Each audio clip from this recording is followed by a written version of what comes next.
الأمور محدثاتها وكل محدثة بدعة وكل بدعة ضلالة وكل ضلالة في النار. أعوذ بالله من الشيطان الرجيم. لقد كان لكم في رسول الله أسوة. تمام قسم کی تعریفات اور حمد و ثنا اللہ مالک الملک کے لیے ہے، جو تمام کائنات کے خالق، مالک اور رازق ہیں، جو اپنے بندوں پر بے شمار انعامات کرنے والے ہیں، جو ہمیشہ سے ہیں اور ہمیشہ ہی رہیں گے، نہ جن کی ذات میں کوئی شریک ہے، نہ جن کی صفات میں کوئی شریک ہے۔ حمد و ثنا کے بعد لاکھوں کروڑوں درود و سلام ہو اس ہستی اقدس و مقدس پر کہ جن کے نام نامی اور اسم گرامی حضرت محمد رسول اللہ صلی اللہ علیہ وآلہ وسلم ہے، جنہیں تمام کائنات کا ہادی، رہنما، مقتدا، پیشوا، رہبر، امام بنا کر بھیجا گیا، اور جن کے قلب اطہر پر اللہ رب العزت نے اپنی الہی کتاب حمید کو نازل فرمایا۔ حمد و ثنا اور درود و سلام کے بعد لاکھوں رحمتیں ہوں آپ کے صحابہ پر، تابعین پر، تبع تابعین پر، وائدین، مبلغین، محدثین، مصنفین، مفسرین، مبلغین، خطبہ، دعات، علماء پر کہ جن کی وجہ سے اسلام ٹھیک اور مکمل حالت میں ہم تک پہنچا۔ معزز سامعین گرامی قدر، آپ کے سامنے سیرت کے چند ابواب رکھ رہے ہیں۔ خندق کے بعد، قریظہ کے بعد رسول اللہ صلی اللہ علیہ وسلم نے جن سرایا کو اور غزوات کو برپا کیا، وہ بنیادی طور پہ فتح مکہ کا بھی بادشاہ ہے۔ ہم سیرت کے تقریباً اس حصے کی طرف بڑھے ہیں کہ یہ سیرت کا جو موضوع ہے یہ اختتام پذیر ہونے کی طرف بڑھتا چلا جا رہا ہے، لیکن یہ فتح مکہ کے جو اسباب ہیں یہ 5-6 ہجری ہی سے شروع ہو گئے تھے، اور خندق کے موقع کے اوپر جب رسول اللہ صلی اللہ علیہ وسلم نے یہ دعویٰ اور پیشین گوئی کر دی تھی، آج کے بعد ہم تو ان کے اوپر حملہ کریں گے، وہ کبھی ہمارے اوپر حملہ نہیں کر سکیں گے۔ تو رسول اللہ صلی اللہ علیہ وسلم نے اس حکمت عملی کو عملی جامہ پہنانے کے لیے مختلف لشکروں کو، مختلف دستوں کو مختلف اطراف میں روانہ بھی کیا۔ ان میں سے بعض اوقات رسول اللہ صلی اللہ علیہ وسلم نے ٹارگیٹڈ یعنی متعین کر کے کہ فلاں شخص کو قتل کر دیا جائے۔ اس طرح کے واقعات بھی رسول اللہ کی سیرت میں آپ کے سامنے کعب بن اشرف کا واقعہ رکھا تھا کہ اوسیوں نے جب کعب بن اشرف کو قتل کیا تو خزرجیوں کے دل میں یہ خیال آیا کہ ہمارے سے بھی رسول اللہ صلی اللہ علیہ وسلم ایسا کوئی کام لے لیں۔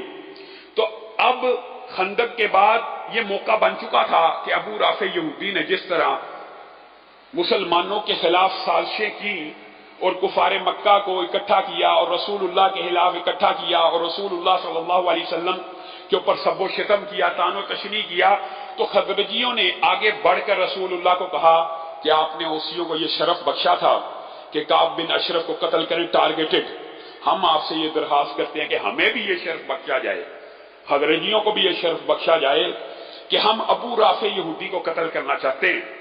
تو رسول اللہ صلی اللہ علیہ وسلم نے ان کی ڈیمانڈ کے اوپر، یہاں پہ خیر یہ فقہ کا ایک طویل باب ہے کہ رسول اللہ صلی اللہ علیہ وسلم نے ٹارگیٹڈ ہمیشہ اس بندے کو قتل کروایا جس کے اندر یہ عیب ضرور موجود تھا۔ وہ عیب کیا تھا؟ توہین رسالت کا۔ جس میں توہین رسالت کا عیب موجود تھا، رسول اللہ صلی اللہ علیہ وسلم نے بعض لوگوں کو معاف کیا، آپ کر سکتے تھے، لیکن جن کو ٹارگیٹڈ قتل کروایا ان میں یہ عیب 99% ان اقدامات میں ان میں یہ عیب موجود تھا۔ ابو رافع بھی اس قسم کا خبیث آدمی تھا۔ تو رسول اللہ صلی اللہ علیہ وسلم نے 5 خزرجیوں کا دستہ تیار کیا اور عبداللہ ابن عتیق کو رہتی دنیا تک ان کے اوپر سلامتی ہو، اللہ تعالیٰ ان کی قبر کو رحمتوں سے بھر دے۔ آج بھی عبداللہ ابن عتیق کا نام آتا ہے، حرمت رسول پہ کٹنے والے، ان کے دل میں ایک ولولہ تازہ پیدا ہو جاتا ہے۔ عبداللہ ابن عتیق نے کہا رسول اللہ صلی اللہ علیہ وسلم نے ان کو اس 5 رکنی دستے کا امیر مقرر کیا۔ اب دیکھیے ابو رافع یہودی ایک بڑے قلعے کا مالک، ٹارگیٹڈ کاروائی تھی مانتے ہیں، لیکن دستہ کتنے بندوں پہ مشتمل ہے؟ 5 بندوں، اور ان کے امیر کون ہے؟ عبداللہ ابن عتیق ہے۔ اور عبداللہ ابن عتیق دیکھیں الحمدللہ وہ 5 کے 5 اس اعزاز میں شامل ہیں، لیکن وہ یہ چاہتے تھے کہ ان 5 میں سے بھی اگر قتل کا کریڈٹ ملے تو مجھے ملے۔ انہوں نے ایک ایسی ترتیب دی کہ ان پانچوں کو اپنے ساتھ تو لیا، لیکن جب وہ ابو رافع یہودی کے قلعے کے سامنے پہنچ گئے تو ان چاروں سے ریکویسٹ کی کہ یار میں ایک چال چلنے والا ہوں، اور جنگ تو چال ہی کا نام ہے، تو تم آگے ہو ٹھیک ہے، لیکن اب جو عملی کارروائی مجھے کرنے دو۔ انہوں نے اتفاق کر لیا، کہا کیا کرنا چاہتے ہیں؟ کہتے ہیں بس تم خاموش ہو کے پیچھے ہو جاؤ، یہ شام کو جب دروازہ بند ہوگا تو میں قلعے کے قریب جا کے بیٹھ جاؤں گا۔ اور انہوں نے ایسے ہی کیا، اور انداز یہ اپنایا، قمیض کو اور کرتے کو اور لباس کو اس انداز میں اٹھایا جیسے انسان قضائے حاجت کے لیے بیٹھتا ہے۔ قلعے کے سامنے اس انداز میں بیٹھے کہ قلعے کے اوپر جو پہرے دار ہیں انہوں نے یہ سمجھا کوئی شخص قضائے حاجت کے لیے دیوار کے ساتھ بیٹھا ہوا ہے۔ اب جب قلعے کا دروازہ بند کرنے کی باری آئی تو پہرے دار کہنے لگے ابے جلدی آ، کون بیٹھا ہوا باہر، جلدی قضائے حاجت سے فارغ ہو، میں نے دروازہ بند کرنا ہے۔ تو اس وقت یہ انہوں نے تدبیر کی، انہوں نے ایسے ظاہر کیا جیسے میں قلعے کے اندر کا شخص ہوں اور ابھی قلعے میں داخل ہونے سے پہلے قضائے حاجت کی مجھے ضرورت اور احتیاج پڑ گئی، میں باہر آ کے بیٹھ گیا۔ اب وہ جب باہر بیٹھے پہرے دار نے کہا جلدی اندر آئیے، تو عبداللہ ابن عتیق بھی قلعے کے اندر داخل ہو گئے اور دیکھنے لگے پہرے دار چابیاں کہاں پہ رکھتا ہے، اور خاموشی سے کپڑا اوڑھ کر اس کے تعاقب میں لگے رہے۔ دیکھا اس نے ایک جگہ کے اوپر چابیوں کو لٹکا لی ہے۔ جب وہ سارے پہرے دار مطمئن ہو گئے کہ قلعے کے دروازے بند ہو چکے ہیں اور تمام ڈیوٹیز سر انجام پا چکی ہیں، اب یہ قلعہ محفوظ ہو گیا ہے، وہ بھی ریسٹ کرنے کے لیے نکل گیا، تو عبداللہ ابن عتیق چپکے سے اس چابی کو اٹھاتے ہیں اور اس کے اندر پورا گچھا تھا چابیوں کا، ہر قلعے کے کمرے کا اوپر نشانی کہ فلاں فلاں۔ خیر انہوں نے اندازہ لگایا کہ ابو رافع یہودی اس کے کس مقام پہ ہوگا، اس مقام کو ٹارگیٹڈ کرتے ہوئے، اس کی انفارمیشن کو اپنے ذہن میں متعین کرتے ہوئے اور اس کی معلومات لیتے ہوئے ایک دروازہ کھولتے، جس دروازے کو کھولتے اس دروازے کو پیچھے سے لاک کر دیتے۔ یہ فدائیان ختم نبوت اور فدائیان حرمت رسول کا طرز عمل ہے۔ خود دروازہ کھولا، اندر داخل ہو گیا، پیچھے سے لاک کر دیا ہے۔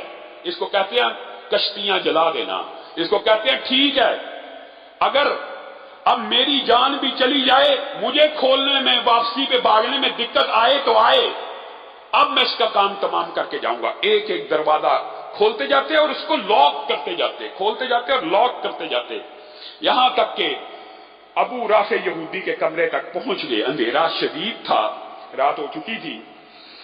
ابو رافع نے کچھ آواز کو محسوس کیا کہ کمرے کے اندر شاید کوئی داخل ہو گیا ہے، تو عبداللہ ابن عتیق نے اس طرح الفاظ بدل کے یہ شو کیا جیسے میں آپ ہی کا پہرے دار ہوں، ایسے آواز لگائی، ابو رافع آپ کہاں ہیں؟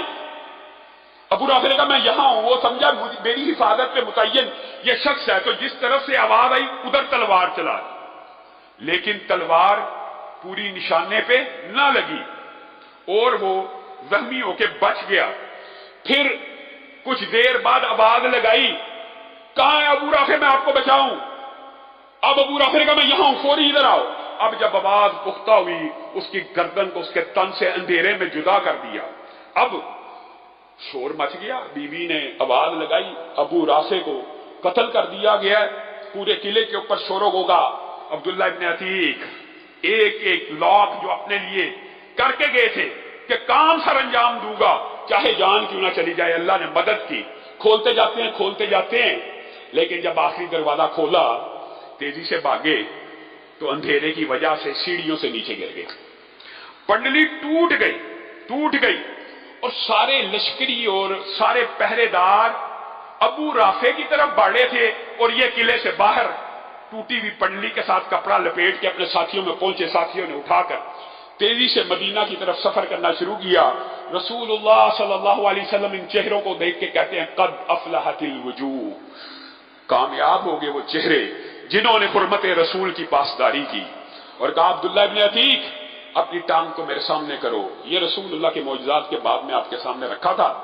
رسول اللہ صلی اللہ علیہ وسلم نے ٹوٹی ہوئی ٹانگ کے اوپر، ٹوٹی ہوئی پنڈلی کے اوپر ہاتھ کو پھیرا۔ عبداللہ ابن عتیق کہتے ہیں اللہ کی قسم جب تک زندہ رہا ہوں، آج بوڑھا ہو گیا ہوں، جب سے رسول اللہ صلی اللہ علیہ وسلم نے اس ٹانگ کے اوپر ہاتھ پھیرا ہے، کبھی اس پڈلی میں تکلیف نہیں ہوئی، جڑ گئی، ہڈی بھی جڑ گئی، تکلیف بھی دور ہوگی۔ رسول اللہ نے خوشخبری اور بشارتیں بھی سنا دی، اور حضرجیوں نے اس بات کو سیلیبریٹ کیا کہ اگر اوسیوں کے پاس کعب بن اشرف کے قتل کا اعداد ہے تو حضرجیوں کے پاس ابو رافع یہودی کے۔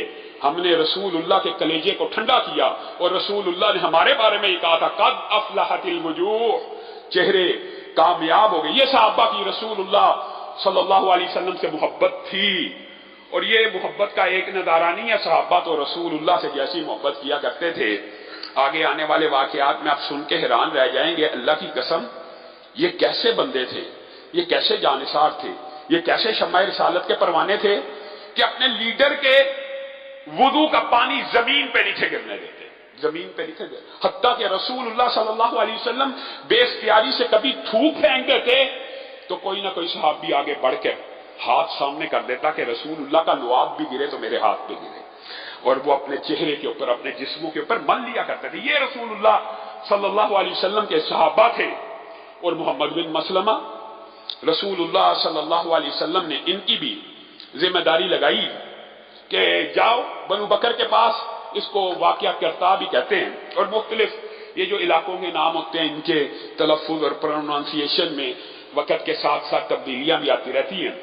تو کرتا کے مقام کے اوپر اس سریہ کے بعد عبداللہ ابن عتیق کے رسول اللہ صلی اللہ علیہ وسلم نے محمد بن مسلمہ کو بھیجا کہ جائیے اب آپ کاروائی کیجئے، اور محمد بن مسلمہ اپنے ساتھیوں کے ہمراہ کاروائی کرنے کے لیے نکلے۔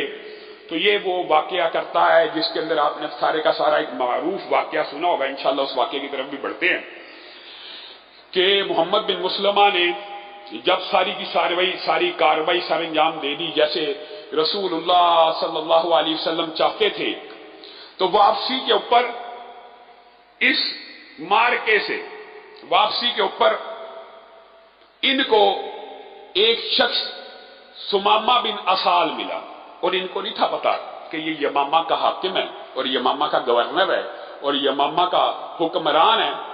یہ اپنی چھاپہ مار کاروائی میں گئے تھے، تو واپسی پہ جب سمامہ ملے، بنو حنیفہ کے یہ سردار بھی تھے اور یمامہ کے حکمران بھی تھے اور سردار حاکم تھے، ان کو بھی محمد بن مسلمہ نے گرفتار کر لیا، اور رسول اللہ صلی اللہ علیہ وسلم کی مسجد النبی کے ستون کے ساتھ ان کو لا کے باندھ دیا۔ تو بہرحال رسول اللہ کو تو اللہ رب العزت وحی سے ہدایت اور وحی سے رہنمائی فرماتے ہیں، رسول اللہ کو تو پتہ لگ گیا، ان لشکریوں کا پتہ نہیں تھا ہم کتنا بڑا سردار اور کتنا بڑا جرنیل اور کتنا بڑا حکمران راہ چلتے گرفتار کر کے لے آئے۔ رسول اللہ صلی اللہ علیہ وسلم نے جب سمامہ کو دیکھا مسجد النبی کے پلروں کے ساتھ اور ستون کے ساتھ بنا ہوا، تو رسول یہ تاریخ کے اندر اور سیرت کے باب کے اندر یہ واقعہ بڑا تفصیل سے اور مفصل بیان ہوا، مختصر آپ کے سامنے رکھتا ہوں۔ رسول اللہ صلی اللہ علیہ وسلم نے کہا سمامہ اپنے دشمن کا چہرہ نہیں دیکھے گا، بعض روایات یہ بھی کہا بالکل نہیں دیکھوں گا۔ سمامہ اگر تجھے قتل کر دیا جائے، کہا اگر مجھے قتل کر دیا جائے گا تو میرا بدلہ لیا جائے گا، میں لوارث آدمی نہیں ہوں کہ میرا کوئی والی وارث نہ ہو جس کا خون رہے گا چلا جائے، آپ قتل کر دیں معاذ اللہ اور آپ سے بدلہ نہ لیا جائے۔ اس وقت تک اسلام قبول نہیں تھا کیا۔ رسول اللہ صلی اللہ علیہ وسلم نے کہا اور اگر احسان کر کے چھوڑ دوں، کہا ہاں، تو پھر آپ ایک ایسے شخص کے اوپر احسان کریں گے جو احسان کا بدلہ احسان سے عطا کرنے والا ہے، جو خاندانی ہے، جو شرف والا ہے، جو بزرگی والا ہے۔ قتل کریں گے تو خون رائے گا، میری قوم نہیں جانے دے گی، احسان کریں گے تو ٹھیک ہے، احسان کا بدلہ احسان ہی ہوتا ہے۔ رسول اللہ صلی اللہ علیہ وسلم نے کہا اچھا یار پھر مجھے دیکھ ہی لے، اپنے دشمن کا چہرہ تو یاد کر لے۔ کہا نہیں دیکھوں گا۔ اور اس وقت ان کے جو الفاظ ہیں وہ ہم بیان بھی نہیں کرنا چاہتے، جو بعض سیرت کی کتابوں میں ہیں۔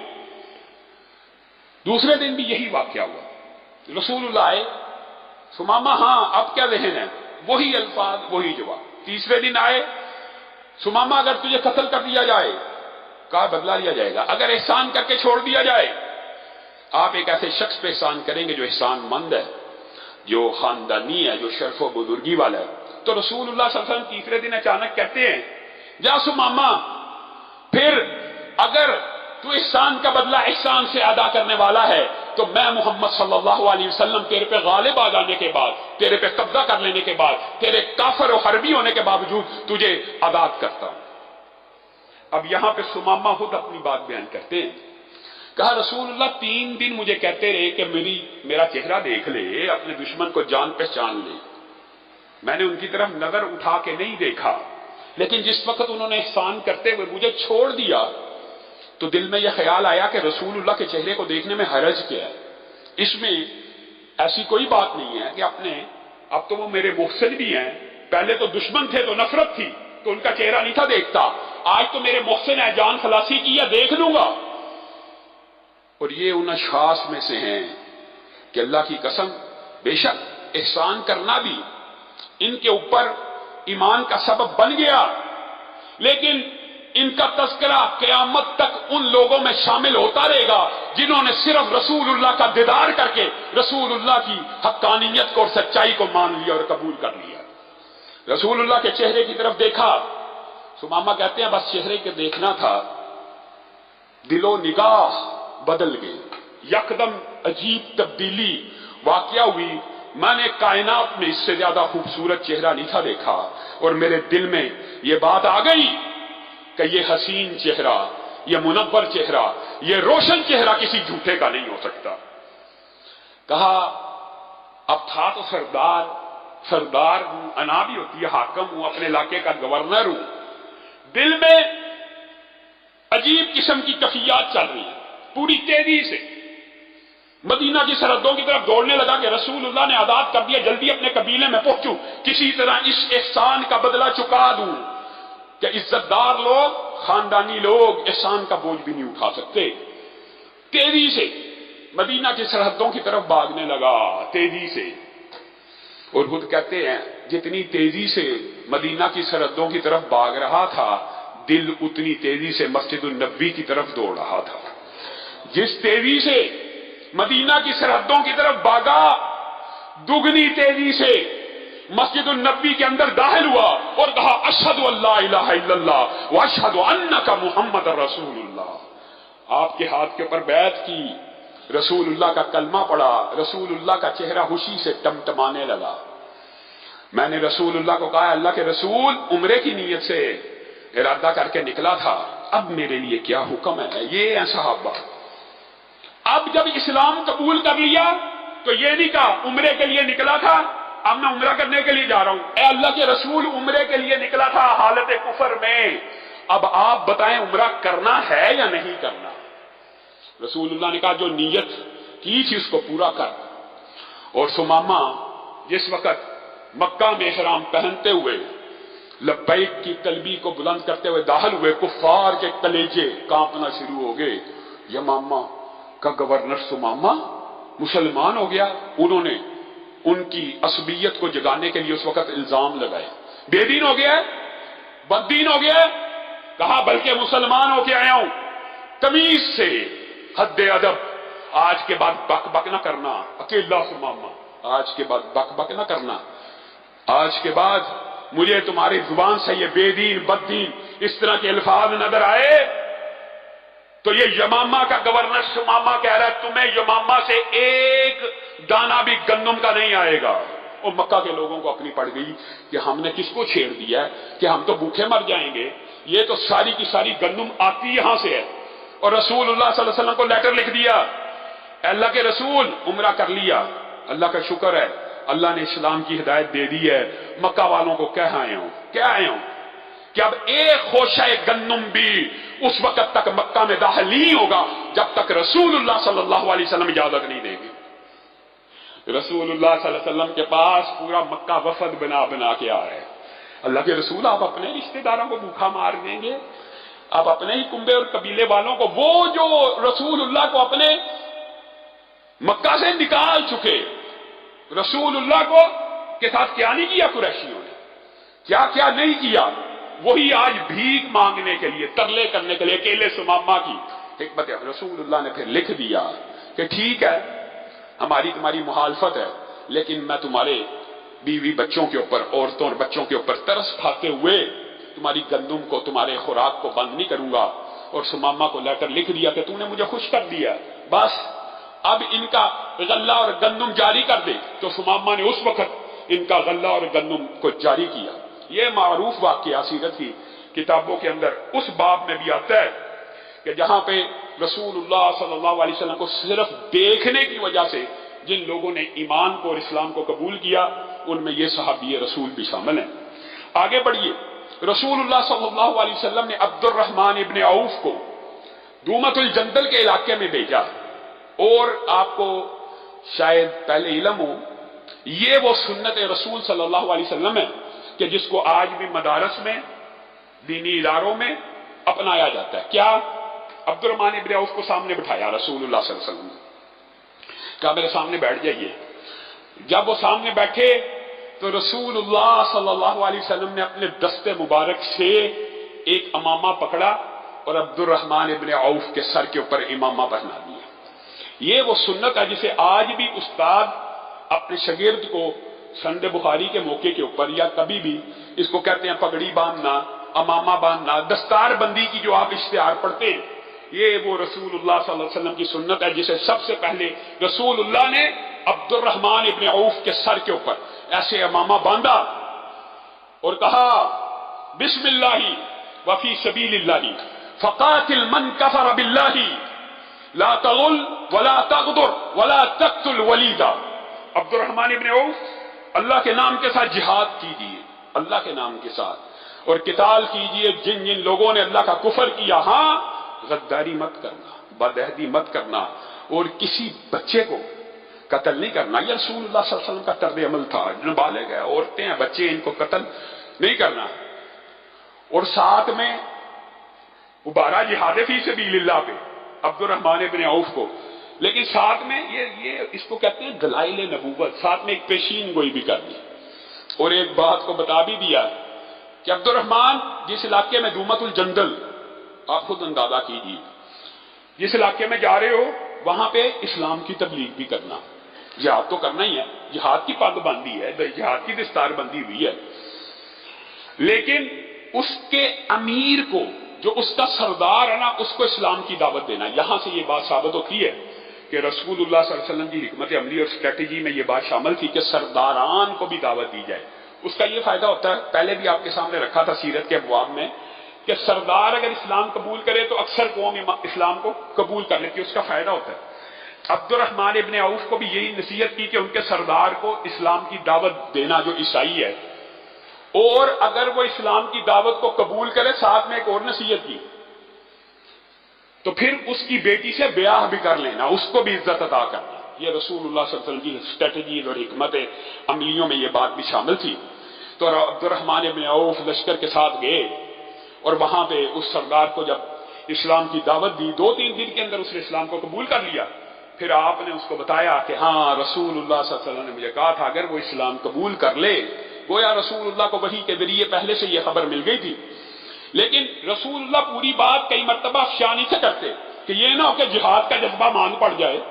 جانا جہاد کے لیے، قتال کے لیے، تبلیغ کرنا، اسلام قبول کرے گا تو بیٹی سے شادی کر لینا۔ عبد الرحمن ابن عوف نے یہی کام کیا، جہاد کی پوری تیاری کی، روب و دبدبہ پڑ گیا، اسلام کی تبلیغ کی، اسلام کو قبول کیا، اکثر لوگوں نے اسلام کو قبول کر لیا۔ تو ساتھ عبد الرحمن ابن عوف نے کہا رسول اللہ نے یہ بھی فرمایا تھا کہ آپ کی بیٹی سے میں نکاح کروں۔ انہوں نے اپنی بیٹی دی۔ یہی وہ والدین کہ جن کے بطن سے حضرت ابو سلمہ رحمہ اللہ پیدا ہوئے، عبد الرحمن ابن عوف کے گھر میں ایک عظیم تابعی، ایک جلیل القدر محدث ابو سلمہ، انہی کے بطن سے پیدا ہوئے۔ گویا یہ دومت الجندل کا جو سارے کا سارا واقعہ ہے، یہ بھی کمپلیٹ ہو گیا۔ یہاں سے یہ مختلف اس دوران رسول اللہ صلی اللہ علیہ وسلم جو اقدامی جہاد کر رہے ہیں، یہ بنیادی طور پہ فتح مکہ کا پیش خیم ہے کہ علاقوں میں دبدبہ بیٹھ جائے۔ غزوہ بنی لحیان بھی اسی سلسلے کی کڑی ہے۔ رسول اللہ خود، یہ سریہ نہیں ہے، رسول اللہ صلی اللہ علیہ وسلم خود اس غزوے میں شامل ہوئے۔ 200 کے ساتھ رجیع کے واقعے کی تفصیل آپ کے سامنے رکھی تھی، جہاں پہ صحابہ سے غداری بھی، رسول اللہ اس علاقے میں جا کے ان کے لیے مغفرت کی دعا بھی کرتے ہیں۔ لیکن رسول اللہ کے 200 لشکریوں کی آمد کو سن کے سب بھاگ گئے۔ تو رسول اللہ صلی اللہ علیہ وسلم نے اس کے علاوہ فدق میں حضرت علی کو بھیجا کہ جاؤ فلاں فلاں جو یہودی ہیں وہ بنو سعد کی اور بنو عبداللہ کی مدد طلب کر رہے ہیں. حضرت علی اس بات کی کھوج لگانے کے لیے راتوں کو سفر کرتے رہے کہ کیا واقعی بنو عبداللہ یا بنو سعد کے لوگ یہودیوں کے ساتھ کوئی پیکٹ کر رہے ہیں. ایک رات چھاپا مار کاروائی کے اندر ایک شخص ایک جاسوس کو حضرت علی نے پکڑ لیا. یہ جو سریہ یہ حضرت علی کی قیادت میں تھا. حضرت علی نے اس سے پوچھا ہاں کیا معاملہ ہے؟ اس نے کہا یہ بات تو درست ہے، رسول اللہ کو یہ اطلاع پہنچی ہے، سچی پہنچی ہے کہ ہم یہودیوں کے ساتھ خیبر کے یہودیوں کے ساتھ پیکٹ کر رہے ہیں کہ دوبارہ ان کو مضبوط کر کے دوبارہ مدینے کے اوپر حملہ کیا جائے. اچھا پھر مجھے بتاؤ بنو سعد بنو عبداللہ کے خیمے کہاں ہیں؟ تو حضرت علی نے اگرچہ بڑی خاموشی کے ساتھ 100 سے زائد سواروں کے ساتھ بنو سعد کے اوپر حملہ کیا، لیکن ہوا یہ کہ ان کو پہلے سے اطلاع پہنچ گئی کہ ہمارے اوپر حملہ ہونے لگا. لیکن حضرت علی کی یہ حکمت عملی ایسی کامیاب رہی کہ بعض روایات میں آتا ہے کہ حضرت علی نے یہ مسلمانوں کے وہ اسباب ہیں ان جنگوں کے کہ جس کی وجہ سے مسلمانوں کی معاشی حالت بھی درست ہوتی چلی جا رہی ہے. اس اکیلے اس چھاپا مار کاروائی میں بعض روایات کے اندر آتا ہے حضرت علی نے 500 سے زائد بنو سعد کے اونٹوں کے اوپر قبضہ کیا اور 200 سے زائد دودھ دیتی بکریوں کے اوپر قبضہ کیا اور انہیں ہانک کے مدینہ کی طرف لے آئے. اسی طرح رسول اللہ صلی اللہ علیہ وسلم نے ایک جو معروف سریہ وہ عبداللہ بن رواحہ کا اور عبداللہ بن انیس کا ہے جو اس حوالے سے بڑے معروف ہیں، ان کا بھی روانہ کیا. اور یہ عبداللہ بن رواحہ کی قیادت میں صرف 30 سواروں کا دستہ، صرف 30، اور عبداللہ بن انیس کو بھی ساتھ رکھا. رسول اللہ کو یہ اطلاع پہنچی کہ خیبر کے یہودیوں نے وہ جو بنو سعد کے ساتھ حضرت علی نے کیا، اگرچہ ان کی کمر ٹوٹی لیکن خیبر کے یہودی اب ایک سردار ہے یسیر بن رزام، اور یسیر رزام اس کو کہتے ہیں، اس کے ساتھ پیکٹ کر رہے ہیں اور اس کو یہ لالچ دے رہے ہیں کہ تو اگر ہمارے ساتھ مل جائے گا ہم خیبر کی کھجوروں کے اندر تجھے حصہ دیں گے، تو ہمارے ساتھ مل کے رسول اللہ کے اوپر حملہ کر. یہ بڑا جرنیل تھا اور جنگجو تھا. تو رسول اللہ صلی اللہ علیہ وسلم نے عبداللہ بن رواحہ کو اور عبداللہ بن انیس کو کہا جاؤ ذرا یسیر بن رزام کا تو تعاقب کر کے آؤ اور اس کی اصلاح کرو، اور اگر وہ جنگ کرتا اس کو قتل کر دیا. تو یہ صحابہ گئے، عبداللہ بن رواحہ اور عبداللہ بن انیس نے یسیر بن رزام سے معاملات طے کیے اور کہا تو کہاں پہ بھٹکتا پھر رہا ہے؟ خیبر کے یہودیوں کے ساتھ پیکٹ کرنا چاہتا ہے، تیرا پیکٹ ہم رسول اللہ کے ساتھ نہ کروا دے. تو کہا بدلے میں کیا ملے گا؟ تو انہوں نے اپنی طرف سے، آپ کو پتا ہے رسول اللہ نے جب جنگ کے اوپر آپ کے سامنے یہ کلیہ رکھ دیا کہ جنگ کے اندر چال چلنے کا رسول اللہ پہلے ہی صحابہ کو اجازت دے چکے تھے، تو انہوں نے اپنی طرف سے اس کو یہ پیشکش کی اگر تو ہمارے ساتھ مدینہ چلتا ہے، ہمارے ساتھ مدینہ چلتا ہے. یہ 30 رسول اللہ نے 30 ساتھی اس لیے بھیجے تھے کہ اس کے ارد گرد بھی 30 جرنیل ہوتے تھے اور یہ 30 جنگجوؤں کا ایک لڑاکا قسم کا قبیلہ تھا جس کے خیبر کے یہودی چاہتے تھے یہ ہمارے ساتھ مل جائیں تو ہم چھاپا مار کارروائیوں کا آغاز کر دیں گے. تو رسول اللہ نے 30 سواروں کو جب بھیجا تو اس کو یہی آفر کی اگر آپ رسول اللہ سے مل جاتے ہیں تو ہم خیبر کی حکومت آپ کو عطا کر دیں گے، یعنی خیبر کی گورنری یہودیوں کی بجائے آپ کو دے دیں گے. تو جو یسیر ہے وہ ان کی باتوں میں آ گیا اور کہنے لگا پکا وعدہ ہے، پکا وعدہ ہے. ایک سوار کے پیچھے ایک یہودی بیٹھ گیا. 30 سوار یہ تھے اور 30 ہی وہ یہودی جو لڑاکا اور بڑے جنگجو اور بہادر تھے، ایک کے پیچھے ایک بیٹھ گیا. اب جب کچھ دور کرکرات السبار ایک جگہ کا نام ہے وہاں پہ پہنچے تو یسیر کے ذہن میں یہ خیال آیا کہ یہ کہیں مجھے جھوٹ بول کے یا کسی طریقے کے ساتھ اور کسی پلاننگ کے ساتھ تو رسول اللہ کے پاس نہیں لے کے جا رہے. اچانک اس کے دماغ میں خیال آیا اور اس نے وہ بیٹھا ہوا تھا عبداللہ ابن انیس کے اونٹ کے پیچھے، اچانک ان کی تلوار کی طرف ہاتھ بڑھانے لگا. عبداللہ ابن انیس کو پتہ چل گیا کہ یہ میری تلوار پکڑنے لگا. انہوں نے تلوار نکالی اور اس کی ٹانگ کاٹ دی. اس نے گرتے گرتے کمان سے عبداللہ ابن انیس کے سر کے اوپر وار کیا، ان کا سر پھٹ گیا. عبداللہ بن رواحہ آگے بڑھے، اس کو قتل کیا اور 30 کے 30 وہ جو یہودی بڑے سپہ سالار اور جرنیل تھے سارے کے سارے صحابہ نے ان کو ایک ایک کر کے مارنا شروع کیا. 29 مار کے ایک فرار ہو گیا اور جس نے یہ ساری خبر پھر یہودیوں کو جا کے پہنچا دی۔ تو عبداللہ ابن انیس بھی جب رسول اللہ صلی اللہ علیہ وسلم کی بارگاہ میں پیش ہوئے، اپنا پھٹا ہوا سر دکھایا، رسول اللہ صلی اللہ علیہ وسلم نے اس پھٹے ہوئے سر کے اوپر ہاتھ کو پھیرا، خون بھی بند ہو گیا اور زخم کا نشان بھی غائب ہو گیا۔ اور یہ بھی معجزات رسول صلی اللہ علیہ وسلم کے ابواب میں سے گویا رسول اللہ صلی اللہ علیہ وسلم نے خندق کے بعد ہمیشہ اقدامی جہاد کیا۔ دیکھ فتح مکہ کی جو لوگ اصل میں خندق کے بعد سیدھا فتح مکہ کو جو بیان کرتے ہیں کہ یہ کیا ہوا کہ 2 ڈھائی 3 سال کے اندر ہی اتنا بڑا انقلاب بپا ہو گیا کہ کہیں ہزاروں میں آئے تھے اور ابھی شکست نہیں، یہ رسول اللہ کی حکمت عملیہ تھی اور یہ رسول اللہ صلی اللہ علیہ وسلم کی اقدامی جہاد کی کاروائیاں تھیں مختلف علاقوں کے اندر کہ جس کی وجہ سے یہ ماحول بنا۔ اور بعد ایسے چند واقعات انشاءاللہ آئندہ آنے والے خطبے میں آپ کے سامنے رکھیں گے۔ اللہ رب العزت ہمیں سیرت رسول سے جو جذبہ جہاد کا سبق بھی ملتا ہے اس کو بھی اپنانے کی توفیق عنایت فرمائے۔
إن الحمد لله نحمده ونستعينه ونستغفره ونؤمن به ونتوكل عليه ونعوذ بالله من شرور أنفسنا ومن سيئات أعمالنا من يهده الله فلا مضل له ومن يضلل فلا هادي له وأشهد أن لا إله إلا الله وأشهد أن محمدا عبده ورسوله أما بعد فإن خير الحديث كتاب الله وخير الهدي هدي محمد صلى الله عليه وسلم وشر الأمور محدثاتها وكل محدثة بدعة وكل بدعة ضلالة وكل ضلالة في النار۔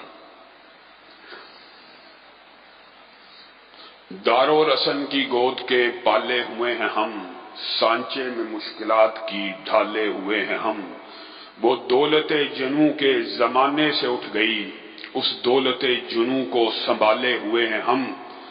میرے بھائیوں، معزز سامعین گرامی قدر، آج اللہ کے فضل و کرم سے پاکستان کے اہل اسلام کے لیے خوشی کی ایک خبر ہے، لیکن یہ جو خوشی کی خبریں ہوتی ہیں ان کے پیچھے جد و جہد کی ایک طویل داستان ہوتی ہے جس کو فراموش کر دیا جاتا ہے۔ اور خوشی کی وہ عظیم الشان خبر یہ ہے کہ پورے 1 سال سے جس ٹرانسجینڈر بل کے حوالے سے آپ کے سامنے سوشل میڈیا کے اوپر، ٹی ویوں کے اوپر، پورے ملک کے اندر ذہن سازی کی کہ یہ کون سا بل پیش ہو گیا کہ کوئی بندہ اپنے آپ میں مرد ہونے کے بعد یہ سوچے کہ میں عورت فیل کر رہا ہوں اور جا کے اپنی جنس کو تبدیل کروا لے۔ یہ بل اسمبلیوں سے پاس ہو چکا تھا جس کے خلاف ایک تحریک کو بپا کیا گیا، اور اس تحریک کے اس منبر و محراب سے آپ سب شاہد بھی ہیں، سوشل میڈیا کا اوپر محاذ ہو، ٹی وی کے اوپر ہمارے پہ یہ ایلیگیشن تھا، آپ ٹی ویوں کے اوپر، سوشل میڈیا کے اوپر تو یہ فائٹ کرتے ہیں، عدالتوں میں کیوں نہیں جاتے؟ اللہ کے فضل و کرم سے ہمارے وکیل عبد الرحمان ایڈوکیٹ نے وفاقی شرعی عدالت میں پٹیشن کی، جن کا ساتھ ملک کی بڑی تمام مذہبی جماعتوں نے دیا، اور سب سے پہلے اللہ کا شکر گزار ہوں، اور اس کے بعد اپنے نمائندہ وکیل عبد الرحمان ایڈوکیٹ، اور اس کے بعد سینیٹر مشتاق صاحب، ان کے وکلاء کی ٹیم، تنظیم اسلامی ان کے وکلاء کی ٹیم، جمعیت علماء اسلام اور ان کے وکلاء کی ٹیم کا بھی شکر گزار ہوں کہ انہوں نے ہمارے شانہ بشانہ وفاقی شرعی عدالت میں یہ کیس لڑا، لیکن میڈیا کے اوپر، سوشل میڈیا کے اوپر آپ شاہد اور گواہ ہیں کہ ٹرانسجنڈر بل کے خلاف جو دلائل ہیں، جو موقف ہے، جو اسلامی نقطہ نظر ہے، وہ کن لوگوں نے پیش کیا، آپ سب اس بات کے شاہد اور گواہ ہیں۔ اس موقف کو ججوں نے سنا اور ہماری پٹیشن کے اوپر آج یہ فیصلہ دے دیا کہ ٹرانسجنڈر بل میں جتنی غیر اسلامی شکیں ہیں ان سب کو معطل اور مسترد کر دیا جاتا ہے۔ الحمدللہ رب العالمین، اللہ کا شکر ہے۔ یہ جو فیصلے ہوتے ہیں، حقیقت میں ان فیصلوں کے بعد دل میں ایک امنگ اور امید پیدا ہوتی ہے کہ اللہ کا شکر ہے۔ اور ہم نے اس کیس میں بھی پاکستان کے اس آئین کو استعمال کیا کہ قرآن و سنت سپریم لا ہے، پارلیمنٹ پاس کر لے قرآن و سنت کے خلاف کوئی بل، تو کیا وہ بل بن سکتا ہے؟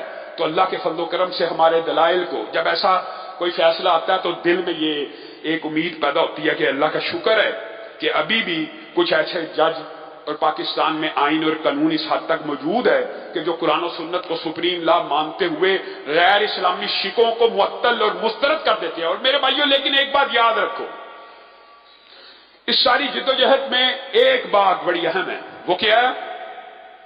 مذہبی جماعتوں کا کردار۔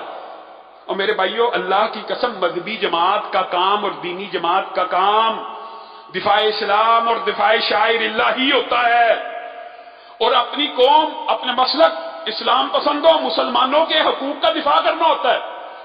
مذہبی جماعتوں کا کام یہ نہیں ہے کہ عمران خان زندہ باد اور نواز شریف زندہ باد اور بلاول بھٹو زندہ باد کے نعرے لگائے جائیں۔ مذہبی جماعتوں کا کام ہے نظام مصطفیٰ زندہ باد کا نعرہ لگایا جائے، قرآن و سنت زندہ باد کا نعرہ لگایا جائے، اور جب بھی خلاف اسلام کوئی آئین بنے اس کے خلاف کھڑے ہو جایا جائے۔ جس طرح ٹرانسجنڈر بل کو وفاقی شرعی عدالت نے آج معطل کر کے ہمارے دلوں میں ایک نیا ولولہ تازہ پیدا کیا، اور پاکستان کے اسلام پسندوں کو ایک خوشخبری سنائی، امید پیدا ہو جاتی ہے۔ کسی طرح سود کے خلاف بھی فیصلے آئیں گے، اور سود کے خلاف بھی فیصلہ آیا، مسئلہ امپلیمنٹیشن کا ہوتا ہے۔ تو ہمیں قانون کا اور آئین کا راستہ ہمیشہ اس لیے اختیار کرتے رہنا چاہیے۔ اللہ نے ہمیں 1-1.5 سال کی جدوجہد کے بعد اگر یہ کامیابی دے دی ہے تو ہو سکتا ہے مزید اللہ تعالیٰ دیگر باتوں کے اندر بھی ہمیں کامیابیاں دے۔ دوسری بات یہ ہے کہ انڈیا نے یہ جو G20 کانفرنس ہے، اس کی آڑ میں ایک منصوبہ جو بنایا ہے، آپ سب کے سامنے وہ بات بھی آ چکی ہے، اور اس حوالے سے بھی مذہبی جماعتوں کو اور پاکستان کے مسلمانوں کو اپنا کردار ادا کرنا ہوگا۔ اگر نہیں کریں گے پھر رونے اور وویلا ڈالنے کا اور شور کرنے کا کوئی فائدہ نہیں بعد میں۔ خان صاحب نے اپنے دور حکومت میں جو فیصلے کیے اس ٹرانسجنڈر بل میں، خان صاحب اکیلے ذمہ دار نہیں، یہ بھی بات یاد رکھیے گا، اس میں نون لیگ بھی تھی، پیپل پارٹی بھی تھی اور PTI بھی تھی اس بل کے اندر، لیکن کشمیر کے حوالے سے جو موقف خان صاحب نے اختیار کیا تھا وہ ان کا انفرادی موقف تھا، اس میں پاکستان کی ساری سیاسی جماعتوں کی آراء شامل نہیں تھی۔ آج اللہ کا شکر ہے اگر خان صاحب کے اس موقف سے فوج یو ٹرن لیتی ہے، حکومت یو ٹرن لیتی ہے، تو یاد رکھیے گا، فوج کو بھی ہم کہنا چاہتے ہیں، اللہ کی قسم اگر آپ مقبوضہ کشمیر کے اسی موقف پہ واپس آ جائیں گے جو قائد اعظم محمد علی جناح کا، ہمارے اکابرین کا، ہمارے اسلاف کا، پاکستان کے اولین سیاسی رہنماؤں کا تھا، تو آپ پھر 5-7-8 لاکھ کی فوج نہیں ہے۔ کشمیر کے مسئلے کے اوپر یہ 22 کے 22 کروڑ عوام آپ کی فوج ہیں، آپ کی سپاہ ہیں، آپ کے شانہ بشانہ لڑیں گے۔ لیکن کب؟ جب آپ جو بظاہر بیانات آ رہے ہیں آپ اس موقف کے اوپر ڈٹ جائیں گے، خان صاحب کے فیصلے سے آپ یو ٹرن لیں۔ یہ جو G20 کا سمٹ ہے، اگر انڈیا یہ سمجھتا ہے کہ سمٹ کے ذریعے مقبوضہ کشمیر میں اس کی حکومت کو قانونی قرار دے کر یہ مسئلہ ہمیشہ کے لیے حل ہو جائے گا تو وہ عام حیالی کا شکار ہے. یہ مسئلہ تب تک حل نہیں ہو سکتا جب تک فریقین اس کے اوپر راضی نہیں ہوں گے. وہ کہتے ہیں جی فریقین میں سے خان صاحب تو راضی ہو چکے تھے. وہ موقف پاکستان کے عوام کا موقف نہیں تھا. پاکستان کے عوام کا موقف یہ ہے کہ کشمیر کا جو فیصلہ ہے وہ اقوام متحدہ کی قراردادوں کے علاوہ بھی یہ ایک راکٹ سائنس نہیں ہے, یہ کوئی بڑی انٹلیکچوئل بحث نہیں ہے. ایک خطے کا فیصلہ, ایک ٹیریٹری کا فیصلہ ہے. جس ٹیریٹری کا فیصلہ ہے, کیا اس فیصلے کے اندر اس کی عوام کو شامل ہونا چاہیے کہ نہیں؟ کتنی عام فہم بات ہے. یہ کوئی راکٹ سائنس ہے؟ اقوام متحدہ آنکھیں بند کر کے بیٹھی ہوئی ہے, جس طرح فلسطین کے اندر آنکھیں بند ہے, کشمیر کے اوپر بھی آنکھیں بند کرے. او بھائی, کشمیریوں کی رائے کے بغیر, چلو آپ کہتے ہیں کہ پاکستانیوں کی رائے کیوں لی جائے؟ پاکستانیوں کی رائے اس لیے لی جائے, آپ نے قبضہ کر کے حملہ کر کے ہمارے سے لیا. ہم تو جوناگڑھ, حیدرآباد, دکن کی ریاستوں کا غم نہیں بھولے. پاکستان کی قوم کو تو وہ بھی سارے معاملات بلا دیے گئے, لیکن مقبوضہ کشمیر تو سب کو پتا ہے حملہ کر کے لیا گیا ہے. اور مقبوضہ کا مطلب ہی ہے جو قبضہ غاصبانہ کیا گیا. چلو بالفرض آپ پاکستان کو فریق نہیں مانتے, تو جو وہاں کے شہری اور رہائشی ہیں, کیا وہ بھی آپ کا متعلقہ فریق نہیں ہے؟ اس سے تو پوچھئے, اس کی رائے تو لیجئے, ان کو تو حق حدیثیت دیجئے, ان کا تو حق ہے نا. اگر وہ فیصلہ کر دیں ہم نے انڈیا کے ساتھ جانا ہے تو چلا جائے, کوئی حرج کی بات نہیں. اگر وہ فیصلہ کریں ہم نے پاکستان کے پاس جانا ہے تو پھر آپ کیسے روک سکتے ہیں؟ میں کہتا ہوں اس سے بھی الگ بات کر لی جائے. اگر وہ یہ فیصلہ کر لے ہم نے انڈیپینڈنٹ رہنا ہے, تب بھی فیصلہ اس فریق کو شامل کیے بغیر نہیں ہو سکتا. آج پاکستان کی افواج کو ضرورت ہے کہ پاکستان کی پوری قوم کشمیر کے مسئلے کے اوپر ان کے ساتھ کھڑی ہو جائے. آپ کشمیر کے مسئلے کے اوپر پاکستان کا افواج کا ساتھ دینے کے لیے تیار ہیں؟ انشاءاللہ. ہم اکیلے نہیں, جمعیت اہل حدیث پاکستان یا تحریک دفاع اسلام پاکستان اکیلی نہیں, یہ میں گارنٹی سے کہتا ہوں. آپ آگے بڑھیں, کشمیر کے اوپر جرات مندانہ فیصلہ کیجئے. اللہ کی قسم پاکستان کے 22 کروڑ عوام آپ کے شانہ بشانہ یہ جنگ لڑنے کے لیے تیار ہیں. اور آخر میں ایک اپیل کرنا چاہتا ہوں اداروں سے. دیکھیے, دکھ ہوتا ہے کئی مرتبہ. یہ حافظ محمد یحییٰ صاحب حافظہ اللہ, شاہیوال سے ان کو اٹھا لیا گیا. عالم دین ہے, ایک دینی اسکالر ہے, ایک مذہبی رہنما ہیں, 30 سال سے تبلیغ دین کا کام کر رہے ہیں. 16 مئی کی شام 5 بجے ان کو میڈیکل سٹور سے اغوا کر لیا گیا. اور آج کل جو پکڑ دکڑ ہو رہی ہے, آپ کو پتا ہے اس کے پیچھے یہ سمجھا جاتا ہے کہ یہ کسی سیاسی جماعت نے جو توڑ پھوڑ جو بلوائیوں نے کی تھی اس کو پکڑے. ان بیچاروں کا کسی سیاسی جماعت سے کوئی تعلق نہیں. پکڑا ان کو بھی اسی چکر میں گیا کہ انہوں نے کوئی سٹیٹس وغیرہ یا کوئی لگائے ہیں یا جو بھی. ہمدردیاں کسی کے ساتھ ہونا الگ بات ہے, عملی طور پہ بغاوت کرنا, املاک پہ حملے کرنا, ہم گارنٹی دیتے ہیں کہ یہ بندہ ایک عالم دین کسی بھی قسم کی کاروائی میں ملوث نہیں, کہ املاک توڑے, کبھی نہیں ہو سکتا. اگر توڑی ہو تو پھر الگ بات ہے, لیکن یہ ایک بزرگ عالم دین ہے. تو اداروں سے اپیل ہے کہ اس طرح کے بزرگ مذہبی رہنماؤں کو فی الفور چھوڑ دیا جائے. اگر کسی عالم دین کی بھی ہو سکتا ہے پی ٹی آئی سے وابستگی ہو, صرف وابستگی کی وجہ سے اٹھا لینا, ان کا کسی سیاسی جماعت سے تعلق نہیں ہے, لیکن وابستگی کی وجہ سے اٹھانا معقول اور مناسب بات نہیں ہے. جن لوگوں نے املاک کے اوپر حملہ کیا ہے ان لوگوں کے بارے میں تو ہمارا آپ کا موقف سیم ہے. جنہوں نے آگ لگائی ہے, جنہوں نے جلاؤ گراؤ کیا, ان کے بارے میں ہمارا آپ کا موقف سیم ہے. لیکن جو بے گناہ ہیں ان کو فی الفور رہا